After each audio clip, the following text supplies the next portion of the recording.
votre esprit. Évangile de Jésus-Christ selon saint Jean. Gloire à toi, Seigneur.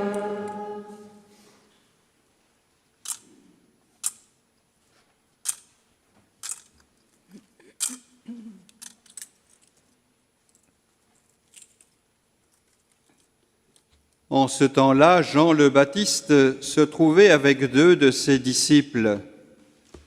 Posant son regard sur Jésus, qui allait et venait, il dit : « Voici l'agneau de Dieu. » Les 2 disciples entendirent ce qu'il disait et ils suivirent Jésus.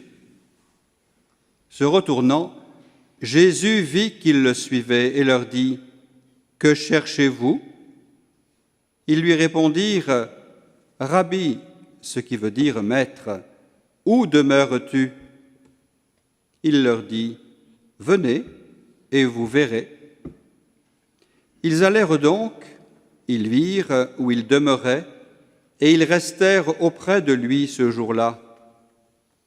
C'était vers la 10e heure, environ 4 heures de l'après-midi. André, le frère de Simon-Pierre, était l'un des 2 disciples qui avaient entendu la parole de Jean et qui avaient suivi Jésus. Il trouve d'abord Simon, son propre frère, et lui dit : « Nous avons trouvé le Messie », ce qui veut dire Christ. André amena son frère à Jésus. Jésus posa son regard sur lui et dit : « Tu es Simon, fils de Jean.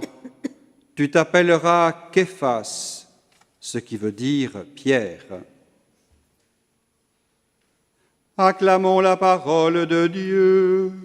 Louange à toi, Seigneur Jésus.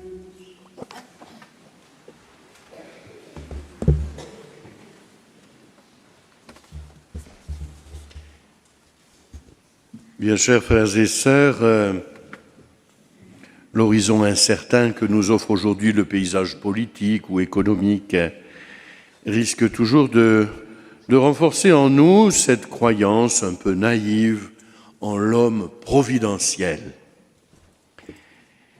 En effet, nous sommes bien souvent persuadés que quelque part existe un homme ou une femme qui porte une vision fédératrice, dynamique pour l'avenir.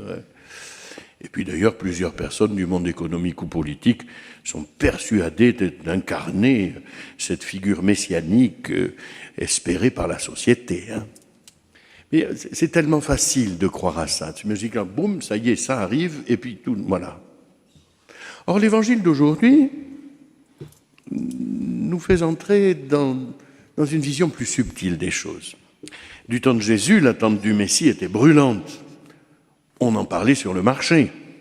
On attendait un Messie, un homme qui allait sauver le peuple, le libérer, restaurer une royauté puissante en Israël. Ce serait le signe, enfin, voilà, de la fin des temps. Et c'est dans ce contexte que Jésus commence sa mission. Mais nous le savons, beaucoup d'espérances trop humaines de ses contemporains seront déçues. Jésus ne sera pas à la tête d'un soulèvement politique, il ne brillera pas par sa tactique militaire. Et l'évangile que nous venons d'entendre vient donc un peu déconstruire cette image toujours vivace d'un Messie agissant comme une espèce de super-héros solitaire et qui va sauver le monde comme Superman ou d'autres de vos collègues, les enfants. Non. Le Seigneur ne débarque pas sur terre de cette façon-là. Il ne vient pas occuper le terrain. Ça n'est pas un rouleau compresseur qui débarque. Le Seigneur vient à notre rencontre, et nous l'avons célébré il y a quelques semaines, en entrant dans une histoire, dans l'histoire d'un peuple, de son peuple, du peuple juif. Il ne cherche pas à séduire le peuple, il ne fait pas campagne. Au contraire, Jésus va compter sur des médiations. C'est important de réaliser cela. Il n'y a pas Dieu et nous, et puis on se débrouille comme ça. Il y a les médiations. Ce que nous avons oublié. Il y aurait le pape François et nous. Il y aurait le président de la République et nous. Il y aurait... Mais non. Ce qui fait que la société est un corps, ce sont justement ces charnières qui font que peut se déployer un projet. Que va faire Jésus? Il va laisser Jean-Baptiste accomplir sa mission, désigner lui-même le Messie. C'est ce qu'il va faire. Ses compagnons de route vont dire « Voici l'agneau de Dieu » et il va le désigner à ses disciples. Le dernier des prophètes va rendre témoignage à la personne du Sauveur. Jésus ne s'impose pas. Il se révèle au cœur de l'histoire d'un peuple et plus encore, il refuse d'agir seul.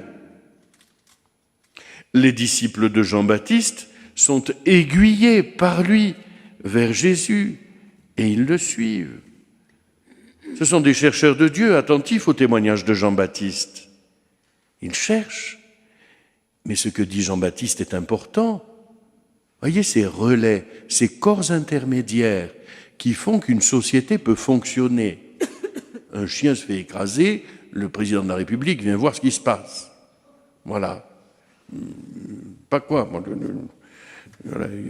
Un tronc est pillé au sanctuaire, Monseigneur Malle débarque. Mais ça ne marche pas comme ça, que voulez-vous faire? D'abord, c'est la pauvre sœur Marie-Cléophas qui devra constater les dégâts. Il y a des corps intermédiaires, mais si on veut que ça marche, c'est pareil. Papa crie, mais maman intervient. Voyez-vous, c'est comme ça que ça fonctionne. Et c'est que la souplesse du corps, elle dépend de tout cela. Et l'apôtre Pierre lui-même, dans l'évangile que nous venons d'entendre, il se met en route, mais sur le témoignage de son frère, André. Nous voyons bien toute la délicatesse des commencements de la mission dans l'évangile de Jean. Jésus ne vient rien faire tout seul. C'est très important. Voyez-vous, il ne vient rien faire tout seul. Son appel va toujours passer par des relais. Et c'est ça l'Église, chers amis. C'est pour ça que nous sommes ici. Pas comme un troupeau bêlant attendant que le Seigneur vienne faire boum dans notre Église. L'Église n'est pas une simple organisation religieuse non plus. Elle relaie sans cesse l'appel du Seigneur. Et c'est comme ça, depuis toujours. L'Église n'a pas pour mission de mettre au goût du jour le message de l'Évangile. Il faut être dans le vent, comme on disait autrefois. Non, l'Église a pour mission de renvoyer fidèlement à la personne du Christ. Comme Jean-Baptiste, comme André, renvoyer à la personne du Christ dans la lumière de la vérité. Chacun de nous doit ainsi renvoyer au Christ ceux qui cherchent, à l'image de Jean-Baptiste et d'André dans l'Évangile d'aujourd'hui. Il y a bien longtemps, lorsque j'étais jeune, on m'a souvent dit que le témoignage de notre vie, c'était suffisant pour amener au Christ. Voilà, il suffit de faire le bien, et puis en voyant notre vie, évidemment, ça va bouleverser tout le monde qui va se mettre à suivre Jésus-Christ.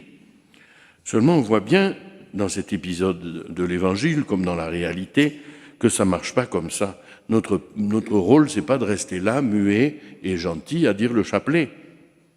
Celui ou celle qui cherche le Messie a besoin d'être accompagné. C'est ce qu'a fait Jean-Baptiste, c'est ce qu'a fait André. Celui qui cherche, il a besoin d'être fortifié par ceux qui déjà se sont mis en route. Et ça, c'est l'Église, c'est nous. Le but n'est pas de chercher indéfiniment. On ne s'appelle pas tous Sherlock Holmes. Le but, c'est de demeurer dans le Christ. Où demeures-tu? Où demeures-tu? Voilà ce qu'ils demandent les apôtres. Où demeures-tu? Ils cherchent, mais ils cherchent où il demeure. Oui, Jésus ne fait rien tout seul, mais pour autant, voilà, il va nous inviter à entrer dans une unité, mais une unité qui n'est pas une unité de modèle de reproduction, qui est un modèle organique, une unité, comme un corps. Et oui, ce n'est pas une simple allégorie ce que nous dit Jésus, c'est que nous sommes un corps, avec ses articulations, parfois un peu douloureuses, mais c'est ça l'Église. Hein. Mais nous sommes un corps. Nous l'entendions tout à l'heure de la bouche de saint Paul, vous ne vous appartenez plus à vous-même. Et c'est cela, l'expérience des apôtres.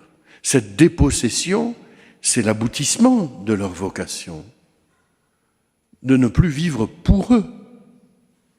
Suivre le Christ, demeurer en lui, c'est bien accepter de ne plus s'appartenir et pour être entièrement habité par la parole du Seigneur. Que tous soient un pour que le monde croie. Voyez-vous, nous allons dans quelques jours entrer dans la semaine de prière pour l'unité, mais l'Église, elle est organiquement unie au Christ. Si elle est un corps, c'est bien le Christ qui en est la tête. Alors, frères et sœurs, que tout le cheminement spirituel de cette année qui commence nous enracine dans cette communion vitale avec Jésus-Christ, dans ce témoignage que nous avons à rendre au Christ et à son Église, pour que s'accomplisse la volonté d'amour du Père. Amen.